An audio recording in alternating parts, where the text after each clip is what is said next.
Well, so we start talking about taking the derivatives of multivariable functions. So this is our objective. The derivative of multivariable function. So recall that, suppose you have a function like z equals to f of x and y. Suppose you have two free variables. Well, in this case, we can say that, hey, we can take the derivative of the function with respect to variable x, or we can take the derivative of the function with respect to variable y, and we call those derivatives partial derivatives of the function. Since we have two free variables, we can take the derivatives with respect to each variable, and we call them partial derivatives.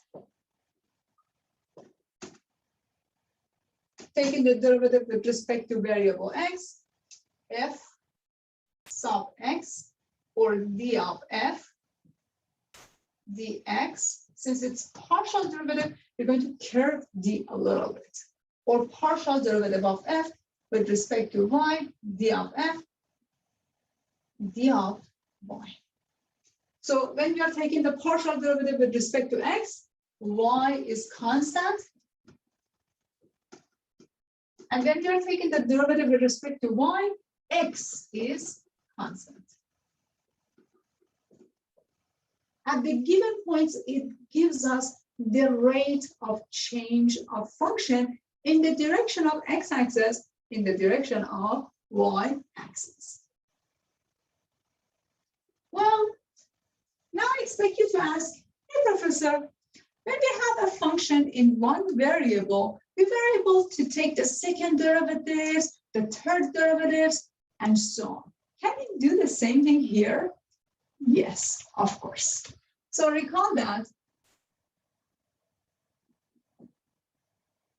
for y equals to f of x, in elementary calculus, we had the first derivative of the function, and also we had the second derivative, and we could continue this, taking the third derivative, fourth derivative, and nth derivatives. Higher derivatives of the function with respect to one variable, which was x. Now that you have a function in two variables, you can repeat the exact same process, but in this case, we get 4 second partial derivatives. So if we have function f of x and y, we can take the derivative with respect to x, f sub x, f sub y. Well, now we can take the second partial derivative of this function, which is going to be, well, here now you have the partial derivative of f, which was with respect to x, now with respect to x again. So this is written as the second partial derivative of f with respect to x. X is repeated twice, so we get partial derivative of f with respect to x the second time. This can be written as partial derivative of f with respect to x of partial derivative of f with respect to x. This is our first partial derivative, and this is our second partial derivative. First, and the whole thing is second.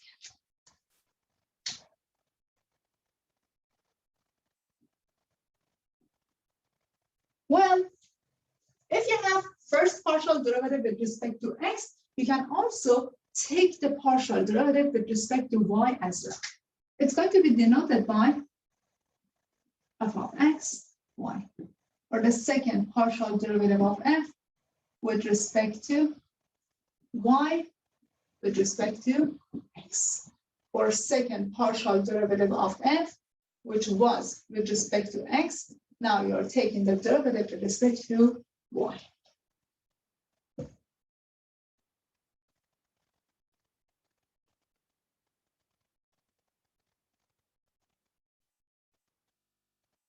Very well. We're going to have the same process for first partial derivative of f with respect to y. Well, we can take the partial derivative with respect to y again. So it's going to be f of y comma y, which is equal to the second partial derivative of f with respect to y. And it has the second exponent because you have two ones. Or this guy can be written as the second partial derivative of f with respect to y of the first partial derivative of f with respect to y. Or we can take the partial derivative of f of y with respect to x, which is going to be f of yx. So it's going to be the second partial derivative of f with respect to y, then with respect to x. So it's going to be the second partial derivative with respect to x of the first partial derivative with respect to y. So we get 4 second partial derivatives.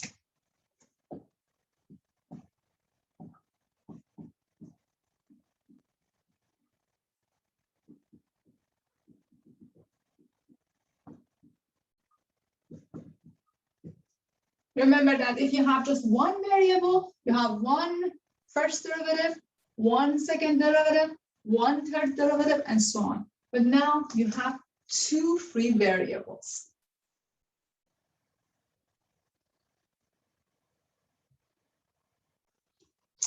Okay, let's go over one example. See how it works.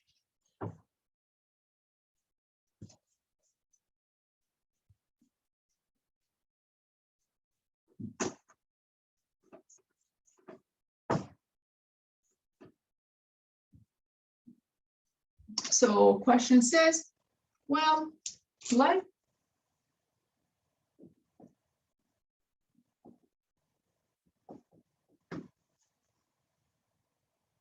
f of x and y be equal to x cubed plus x squared y cubed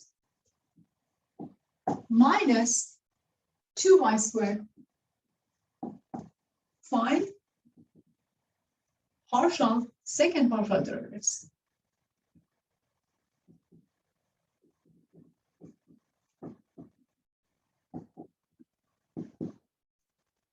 Okay, let's begin. So f of x and y is equal to x cubed plus x squared y cubed minus 2y squared. Let us find the first partial derivatives, f of x, and then we find f of y. Then we take the second partial derivatives.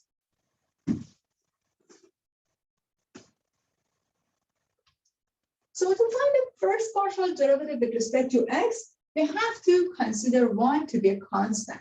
Well, okay, so the derivative of x cubed with respect to x is 3x squared. Plus, you have a constant multiplied by x squared. So you're going to copy down your constant and take the derivative of x squared, which is 2x y cubed. And this guy is a constant. It's going to be just 0. Now you can take the second partial derivative for f of x. Well, f of x and x is going to be, well, the same as before. What are we going to do? We're going to consider y to be constant. So here you have 6x plus y is a constant. It means that we just copy this guy down. The derivative of 2x is just 2. We get 2y cubed.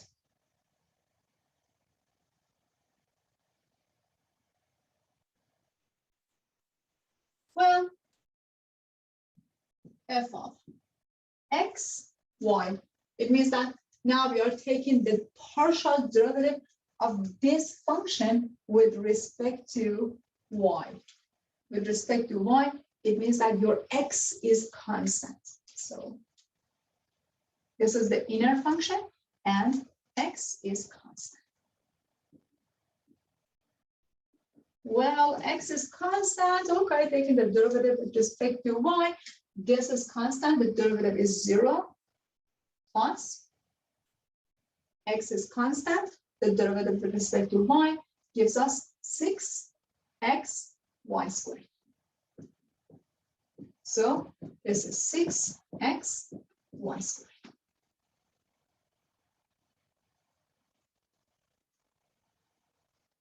Very well. Let's take the first partial derivative with respect to y.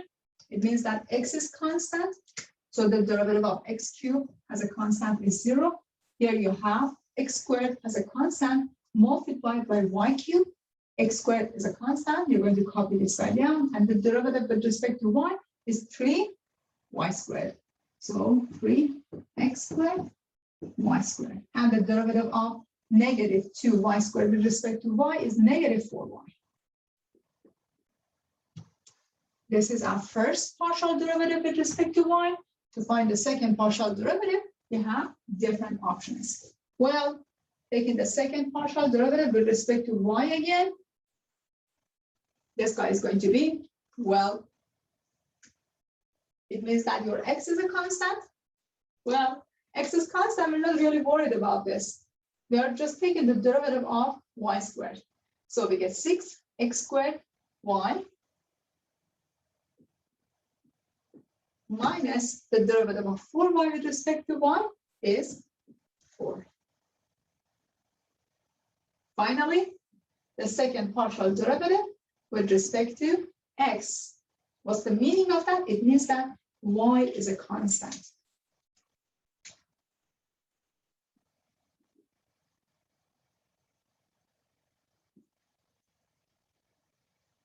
Okay, we are taking the derivative with respect to x. Here you have 6x y squared. And the derivative of this guy is constant, is going to be 0. So what's left is 6x y squared. Note that the second partial derivative with respect to x, y, the second partial derivative with respect to y, x, they are equal to each other. Why is that? Because you have a nice function. It's a combination of linear terms. This function is a nice function. F of xy is equal to f of yx.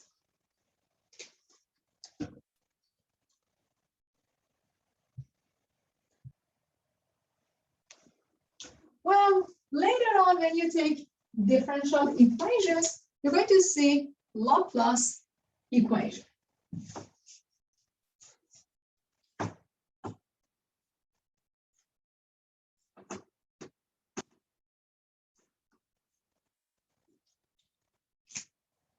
In differential equations,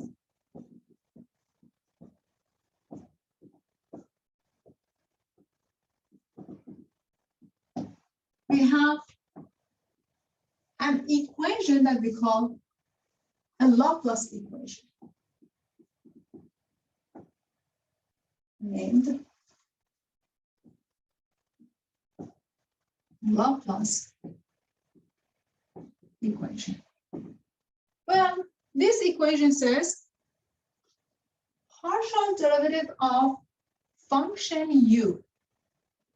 If you take the second partial derivative with respect to x and add it to the second partial derivative of function u with respect to y, the answer is always equal to 0.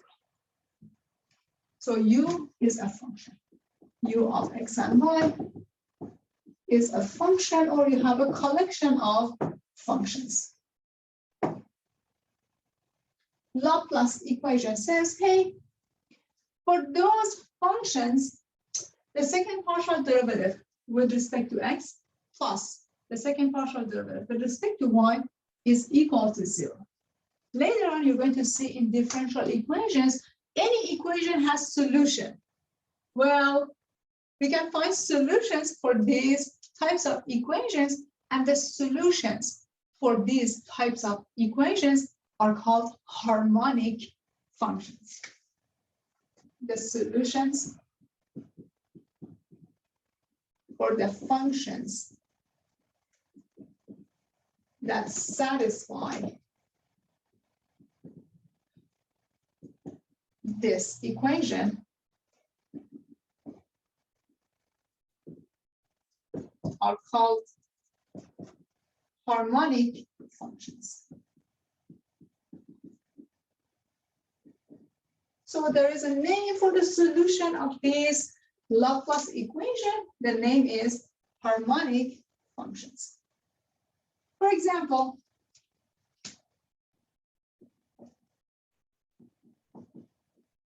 show that u of x and y equals to e to the x sine of y is a solution for Laplace equation. Okay, very well. The only thing that we need to do is to take the second partial derivative of u with respect to x, take the second partial derivative of u with respect to y, add them together, check to see if it's equal to 0 or not. So we only need to find second partial derivative of x with respect to u, with respect to x, and the second partial derivative of u with respect to y.